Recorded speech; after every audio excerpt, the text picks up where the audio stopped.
Audioescuelasabática.com. Lección número 8, para el 21 de noviembre de 2020. Educación y redención. Sábado 14 de noviembre, para memorizar. Toda la Escritura es inspirada por Dios y útil para enseñar, para redarguir, para corregir, para instruir en justicia. Segunda de Timoteo, capítulo 3, verso 16. La Biblia cuenta una larga historia acerca de Dios y su pueblo. A veces se la considera una historia de amor que terminó mal, al menos temporalmente. O puede verse como una historia de un padre y sus hijos rebeldes que al final entran en razón. Pero para los propósitos de la lección de esta semana, descubriremos otra temática en la historia bíblica, a saber, la de un maestro y sus alumnos. Ellos siguen desaprobando sus exámenes, pero él les explica pacientemente sus lecciones vez tras vez hasta que por fin algunos aprenden. La historia bíblica no difiere mucho de nuestras propias historias humanas que conocemos tan bien. Con una excepción, la historia de Dios y su pueblo tiene garantizado un final feliz, logra su objetivo. La gracia divina hacia su pueblo asegura ese resultado. La responsabilidad humana en esta relación a menudo ha sido mal interpretada e incluso temida por muchos que la han considerado onerosa. Pero de hecho, la historia de la Biblia es esencialmente una invitación a conocer a Dios y comprender su voluntad. Por cierto, aprender a conocer a Dios es nuestra principal respuesta a su gracia. No podemos ganar esa gracia, pero podemos aprenderla. ¿Y qué es la educación cristiana, sino la educación que nos enseña acerca de esta gracia?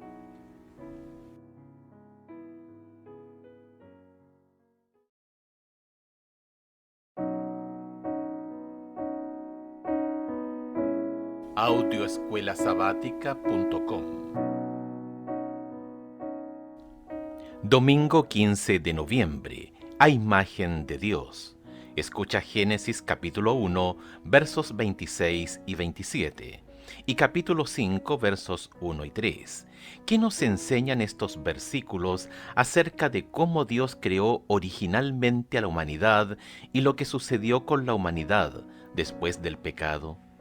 Génesis capítulo 1, versos 26 y 27.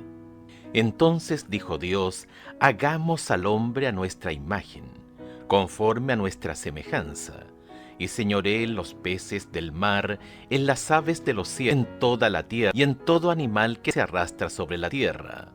Y creó Dios al hombre a imagen de Dios, varón y hembra los creó. Génesis capítulo 5, versos 1 y 3. Este es el libro de las generaciones de Adán, el día en que creó Dios al hombre, a semejanza de Dios lo hizo.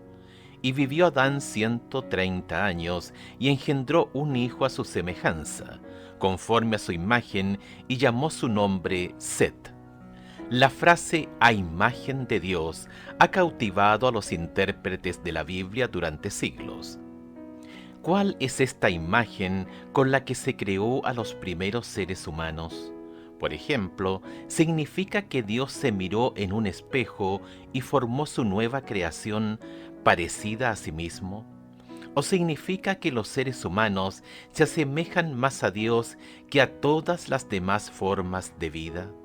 ¿O se refiere a una unitud y comparabilidad espiritual e intelectual entre el Creador y su creación humana? Las Escrituras no dan ninguna explicación precisa de esta expresión, a pesar de que los eruditos han extraído de las Escrituras muchas interpretaciones de lo que podría significar. Sin embargo, podemos ver que después del pecado, esta imagen cambió. Fue distorsionada, razón por la cual Elena de White escribió que el objetivo de la educación es restaurar en el hombre la imagen de su Hacedor, La educación, páginas 14 a la 16. ¿Cómo puede la educación lograr un objetivo tan notable? En primer lugar, debemos recordar que Dios hizo que tuviésemos una relación con Él, algo similar a lo que hacen los padres con sus hijos. Nos hizo a su imagen, de la misma manera en que los padres humanos tienen hijos a su imagen. Génesis capítulo 5, verso 1, para que Él pudiera educarnos como hijos suyos que pertenecen a su familia. El Señor se puede comunicar con nosotros y formar una relación duradera con nosotros. Por ende, la imagen de Dios es más una imagen mental, que permite que dos seres, uno divino y otro humano, tengan una convergencia de ideas. Esto es precisamente lo que sucede en la educación. Primero en el hogar entre padres e hijos y luego en la escuela, cuando los maestros se hacen cargo de la obra educativa. Evidentemente, Dios planificó este proceso de educación que conocemos tan bien, cuando al distinguirnos de muchas otras formas de vida, nos hizo a su imagen. Lo hizo para poder enseñarnos y para que podamos aprender de Él hasta que su imagen, su mente, se refleje en la nuestra. La educación de la redención es una historia de educación desde la creación hasta la encarnación, y desde la encarnación hasta la recreación. Dios es un maestro y el cielo es una escuela por la eternidad. Educación, página 301.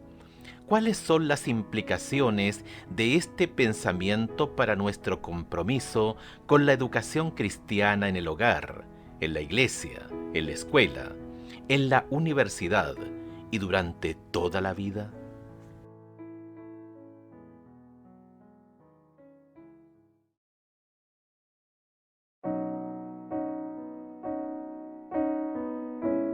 Audioescuelasabática.com. Lunes 16 de noviembre. Jesús como Maestro. La Biblia utiliza muchos términos para describir a Jesús. Él es el Hijo de Dios, el Mesías, el Hijo del Hombre, el Salvador, el Redentor, el Señor, el Cordero de Dios, por mencionar tan solo algunos. Pero para quienes lo conocieron mejor durante sus más de 3 años de ministerio público en Judea y Galilea, era un maestro. Lo llamaban maestro o rabí. Ambos significan lo mismo, a saber, maestro. Por lo tanto, la profesión docente y la obra de enseñanza debieron haber sido una forma particularmente adecuada para que Jesús llevara a cabo su ministerio público. De alguna manera, su obra de redención es similar a la obra de enseñanza. Es más, el profeta evangélico lo predijo. Escucha Isaías capítulo 11, versículos 1 al 9, que revela sobre la función docente de Jesús.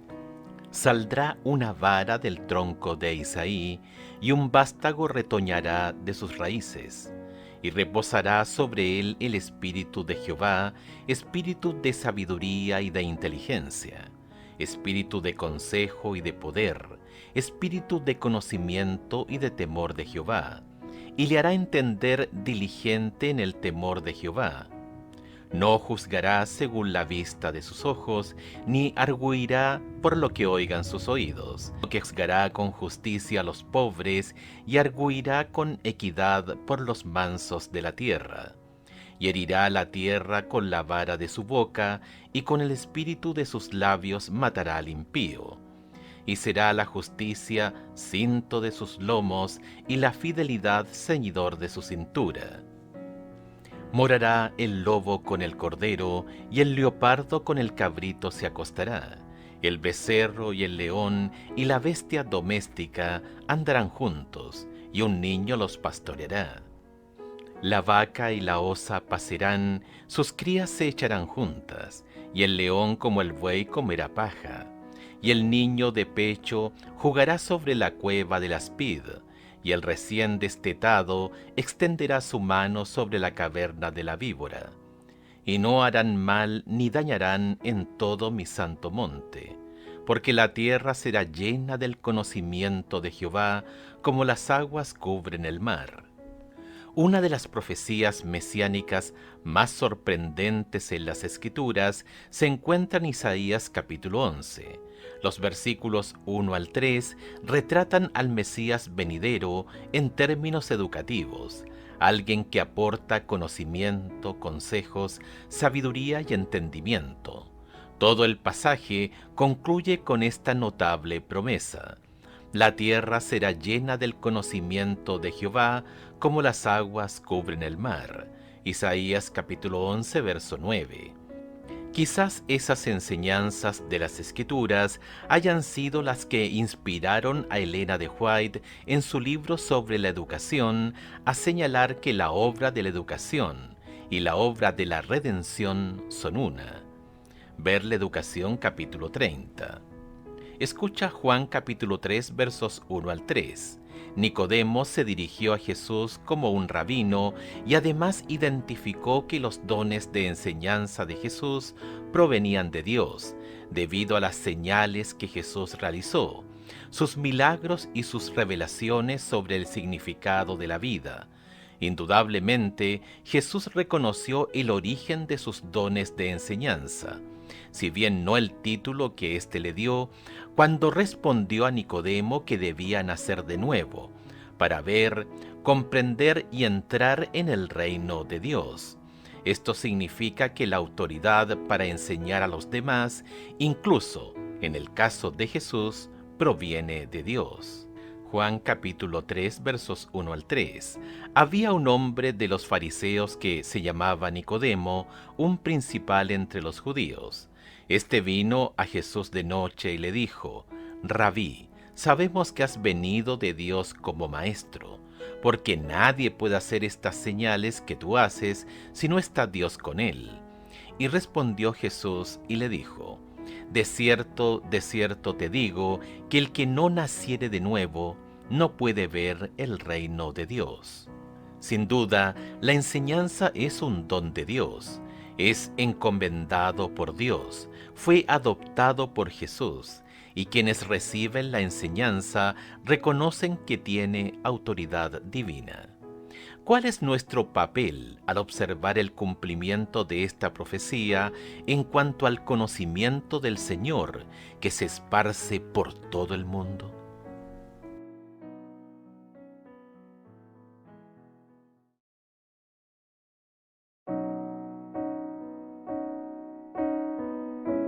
Audioescuelasabática.com.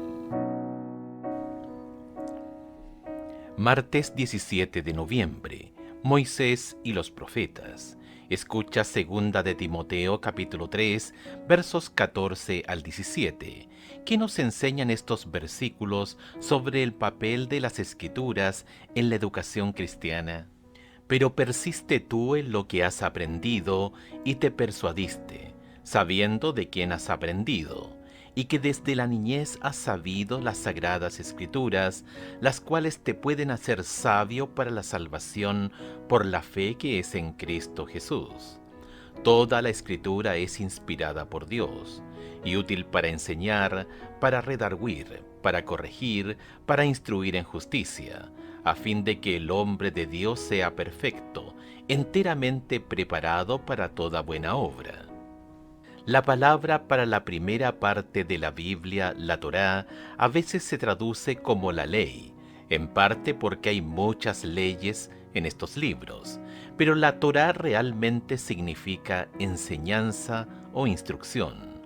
Esta interpretación es muy diferente de lo que muchos piensan que es la ley en la Biblia, las normas y los reglamentos que debemos seguir para contar con la buena voluntad de Dios. No es así. La ley es un material didáctico que nos enseña a vivir en forma exitosa y segura en una relación de pacto con Dios que Él tuvo en mente ya al crearnos. Las siguientes partes de la Biblia hebrea, los profetas, informan con cuán éxito el pueblo de Dios dominó este material didáctico y lo puso en práctica. Los profetas primeros o libros históricos y lo que debería haber aprendido de este material didáctico, los profetas postreros. La parte restante del Antiguo Testamento, llamada escritos en hebreo, está llena de ejemplos de maestros y alumnos exitosos y no tan exitosos, junto con sus experiencias educativas. Ejemplos de éxito educativo en estos libros serían Esther, Ruth, Daniel y Job. Entre los fracasos estarían los 4 amigos de Job. Por supuesto, el libro de Salmos es un himnario, pero este incluso tiene al menos 3 salmos educativos: Salmo 1, Salmo 37 y Salmo 73. Los evangelios abundan en materiales destinados a fines educativos, especialmente en las parábolas de Jesús.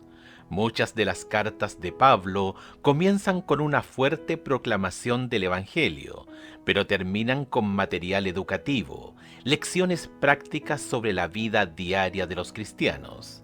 El libro de Apocalipsis está lleno de material educativo. Por ejemplo, toda la información o el desarrollo del futuro de la Iglesia de Cristo se revela en un libro que solo el Cordero de Dios, Jesús, el gran Maestro, puede abrir. Apocalipsis capítulo 5, versos 1 al 5. Algunos quizá digan que no todo el material didáctico en los libros de Moisés se aplica a nuestra época, y eso es cierto.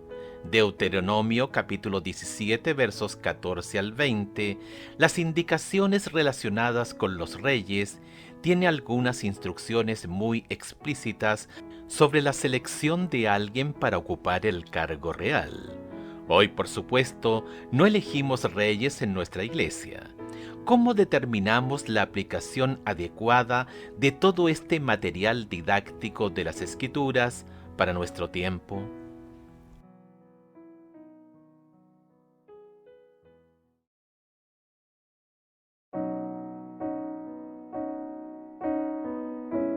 Audioescuelasabática.com.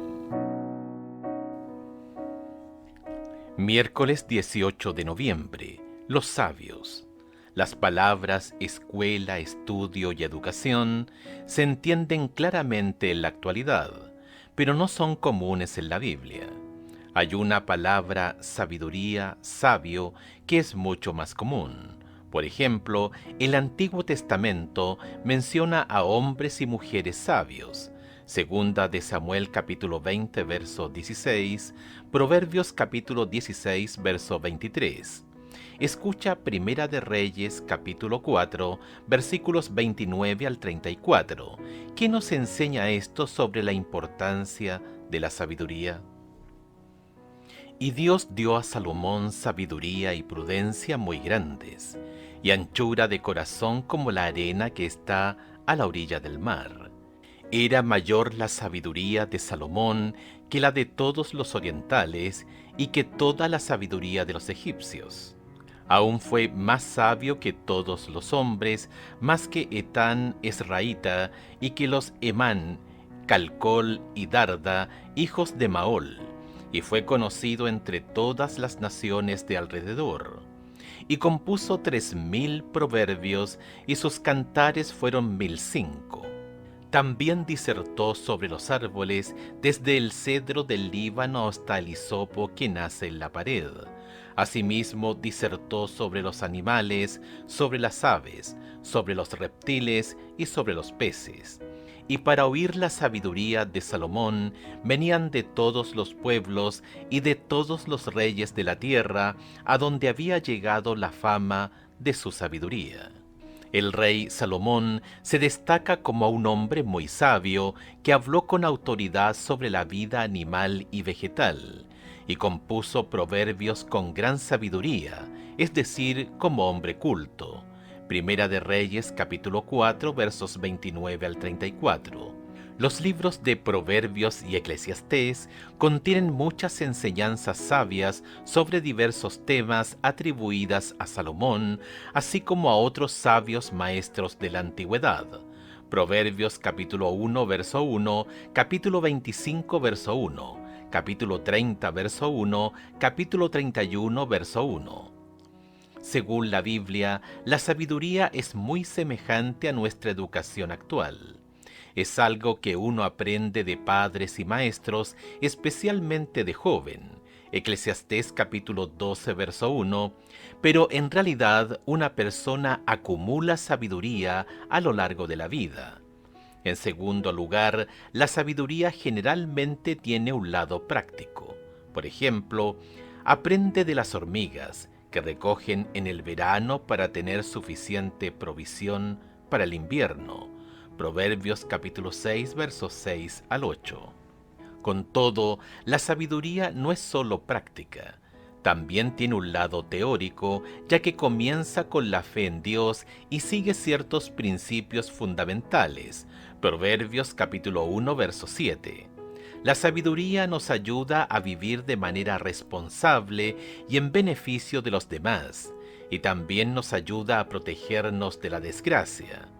Finalmente, al igual que la educación actual, la sabiduría no responde todas las preguntas que nos planteamos, pero nos permite contentarnos con lo que sabemos mientras continuamos buscando lo que aún no conocemos. Y esta es una buena posición desde la cual podemos aprender a conocer a Dios y confiar en su gracia. Según Jeremías capítulo 18, verso 18, el rol del maestro sabio es equiparable a los roles de sacerdote y profeta. Los tres transmiten mensajes de Dios a su pueblo en forma de enseñanza de la ley, consejos educativos y mensajes especiales de Dios. ¿Cómo podemos aprender la sabiduría y luego transmitirla a los que vienen después de nosotros? ¿Por qué es tan importante que hagamos esto como pueblo?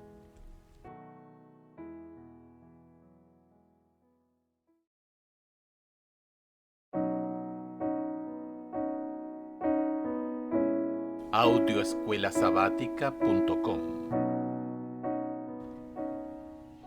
Jueves 19 de noviembre. La educación en la iglesia primitiva. Uno de los principios notables de la educación en las Escrituras surge cuando Jesús, el gran maestro, se prepara para dejar a sus alumnos o discípulos. Habían estado con él durante 3 años y medio, aproximadamente la cantidad de tiempo que destinamos a la educación secundaria o superior. Al finalizar cualquiera de estos periodos, según la persona, los estudiantes a menudo consideran que están listos para valerse por sí solos.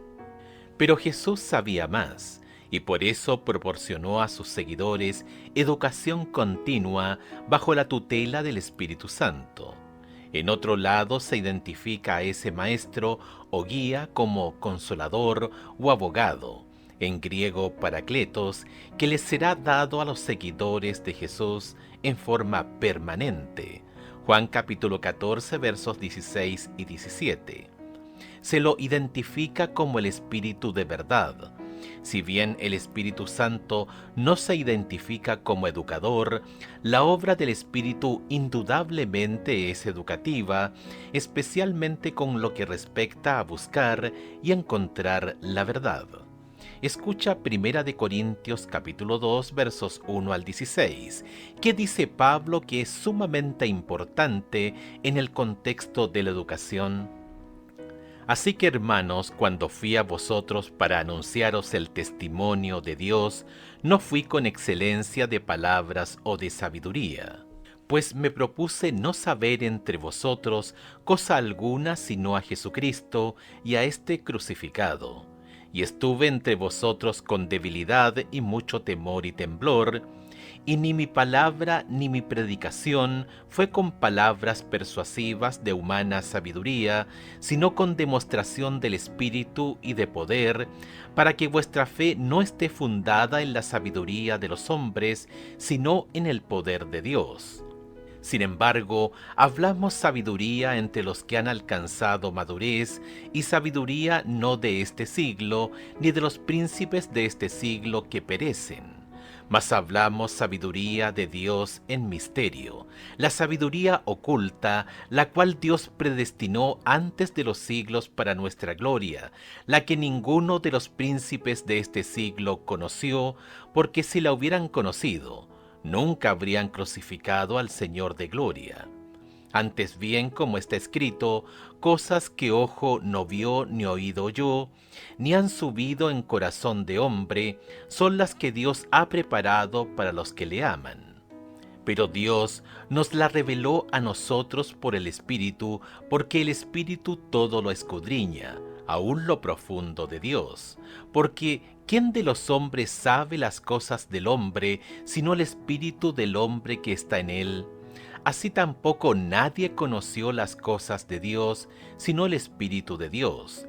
Y nosotros no hemos recibido el Espíritu del mundo, sino el Espíritu que proviene de Dios, para que sepamos lo que Dios nos ha concedido, lo cual también hablamos, no con palabras enseñadas por sabiduría humana, sino con la que enseña el Espíritu, acomodando lo espiritual a lo espiritual.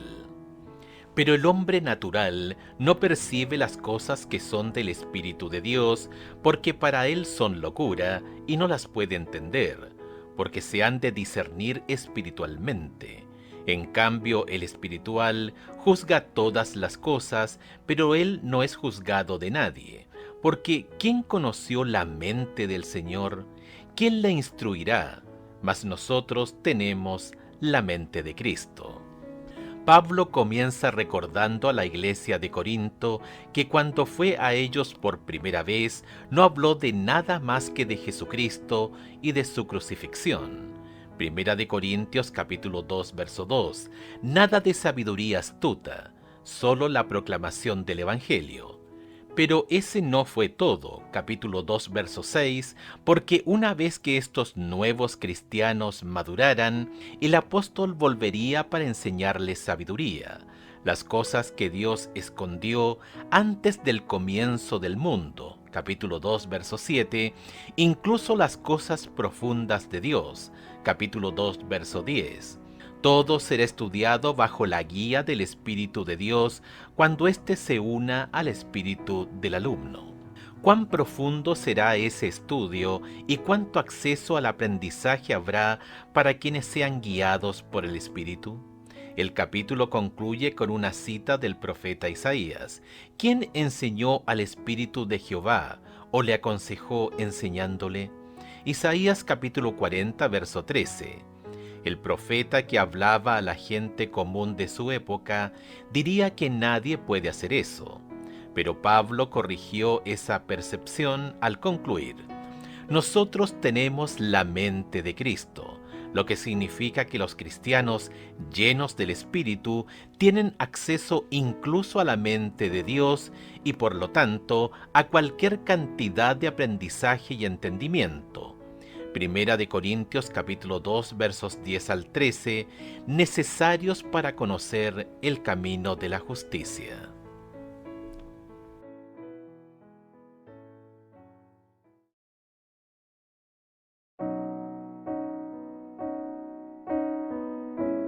Audioescuelasabática.com. Viernes 20 de noviembre, para estudiar y meditar. La Gran Comisión Evangélica, Mateo capítulo 28 versos 18 al 20, puso en marcha un notable movimiento religioso en todo el mundo.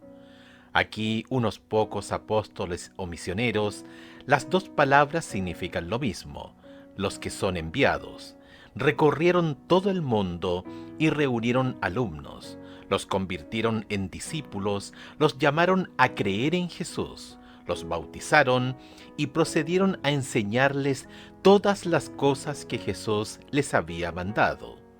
La imagen es la de cristianos convertidos en todo el mundo que representan diferentes culturas y hablan diferentes idiomas, que salen de las aguas del bautismo solo para ingresar en una escuela y comenzar su educación. Esto no es de extrañar, ya que todavía tienen mucho que aprender. La razón por la que los cristianos siempre están aprendiendo no es solo por curiosidad intelectual o el afán de dominar el conocimiento, sino porque la vida y la fe cristianas impregnan cada rincón de la vida diaria. Hay mucho que aprender. Debido a eso, las cartas del Nuevo Testamento contienen tanto la proclamación sobre Jesús. A veces el Nuevo Testamento utiliza la palabra querigma para esto, como la educación en todas las cosas que los cristianos tienen que aprender. A veces el Nuevo Testamento la llama didaché. Podemos ver un buen ejemplo de proclamación en 1 de Corintios capítulo 2, verso 2, mientras que la educación comienza en 1 de Corintios capítulo 4 y continúa de tanto en tanto en el resto de la carta. ¿Qué es lo que los cristianos tienen que aprender? Trabajo, descanso, cuestiones sociales, relaciones comunitarias, iglesia y adoración, economía, filantropía, relaciones con las autoridades, asesoramiento, sistemas familiares, relaciones matrimoniales y crianza de los hijos, comida y su preparación, vestimenta, incluso envejecer y prepararse para el final de la vida, tanto la vida personal como la vida en este mundo.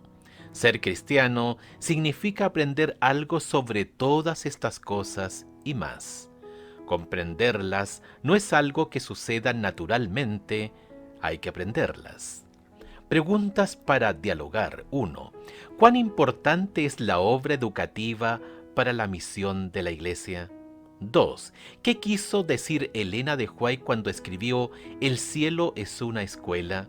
La educación, página 301. 3.